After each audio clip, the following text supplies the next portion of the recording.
Ceux qui parlent même trop de Dieu ou qui partent trop à l'église ont les cœurs noirs. Ils ont tellement vécu une sale vie qu'ils essayent de se faire une nouvelle identité, de se blanchir devant les gens. Tu te dis trop occupé pour écouter la parole de Dieu ou pour écouter ceux qui viennent te parler de la parole de Dieu. Ok, laisse-moi quand même te raconter l'histoire du festin nuptial dans le chapitre 22 du livre de Matthieu. Et Jésus se mit à parler en parabole. Oui, c'est dans le Nouveau Testament, Jésus parlait beaucoup en parabole. C'est donc l'histoire d'un roi qui envoie ses serviteurs appeler les invités au buffet, au festin nuptial. Les serviteurs vont appeler les invités disent qu'ils n'ont pas le temps. Vraiment pas. Dans vos histoires de fête là, on a trop pas fait. J'aime mon champ, j'aime mon commerce, j'aime mon business, je sais quoi là-bas. Je n'ai pas le temps, allez loin avec. Les serviteurs viennent dire au roi que les invités refusent de venir au festin parce qu'ils sont trop occupés. Il leur dit quand même que allez leur dire que j'ai préparé les veaux gras, de la bonne et belle nourriture pour qu'ils viennent. Les serviteurs repartent dire aux invités que voilà ce que le roi a préparé pour vous. Venez à la fête, pardon. Les gars, on vous a dit la dernière fois qu'on était occupés et vous revenez encore insister. Ok, comme vous insistez, attendez voir ce qu'on va vous faire. Ils ont tué certains serviteurs, ils ont séquestré d'autres, ils les ont copieusement bastonnés et maltraités. Les quelques-uns qui ont pu s'échapper sont rentrés dire au roi que voilà ce que tes invités nous ont fait. Le roi décide donc que je ne peux pas préparer autant de nourriture, autant de vin pour un si grand festin et les gens au bout de ma fête, je vais quand même remplir ma salle. Allez à l'entrée du champ et appelez les bons et les mauvais. Voilà.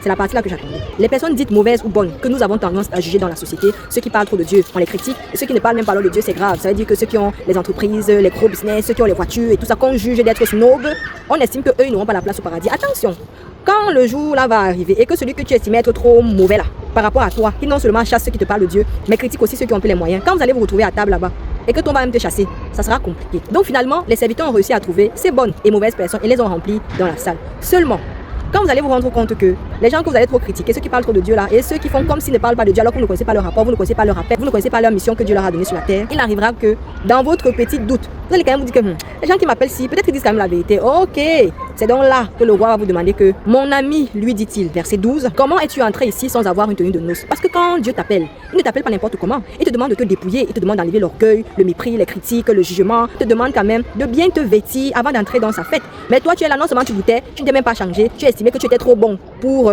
changer quoi que ce soit dans ta vie. Il te pose la question que qui t'a invité? En plus, tu viens, tu ne te dépouilles même pas. L'invité est resté muet. C'est normal. Il allait dire quoi? Tout le monde était vêtu. Ceux qu'on jugeait bon ou mauvais avaient changé leurs habits.